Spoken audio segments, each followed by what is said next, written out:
গ্রীষ্মের প্রখর রোদে যখন চারদিকে রুক্ষ এবং শুষ্ক, তখনই প্রকৃতি আমাদের উপহার দেয় লাল রঙের উজ্জ্বল কৃষ্ণচূড়া। আর এই রঙিন দৃশ্য শুধু চোখের আরামে নয়, বরং ভুলিয়ে দেয় এক মুহূর্তে গরমের ক্লান্তি। ব্রাহ্মণবাড়িয়া সহ সারা দেশে গ্রীষ্মের প্রখর রোদে জনজীবন বিপর্যস্ত হয়ে পড়েছে।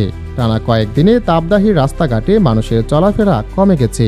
সকাল থেকে তীব্র রোদের ফুটপাত ও বাজার এলাকায় মানুষের ভিড়ও অনেকটা কম দেখা যাচ্ছে।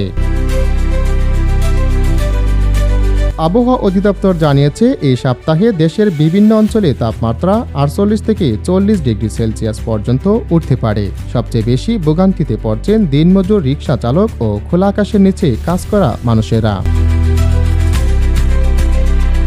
কসবার কোটিবাজার এলাকায় দেখা যায় দুপুরে অনেক দোকানপাট ফাঁকা পড়ে আছে।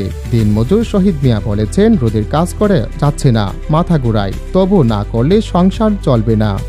একইভাবে আরেক রিকশা চালক জানান, বিকেল পর্যন্ত রোদ সহ্য করা যায় না, গরমে যাত্রীও কম। চিকিৎসকেরা গরমে ঘরের বাইরে কম বের হতে, পর্যাপ্ত পানি ও তরল খাবার খেতে এবং দুপুরে প্রচণ্ড রোদ এড়িয়ে চলার পরামর্শ দিয়েছেন। বিশেষ করে শিশু ও বৃদ্ধদের বাইরে বের না হওয়ার পরামর্শ দিয়েছেন।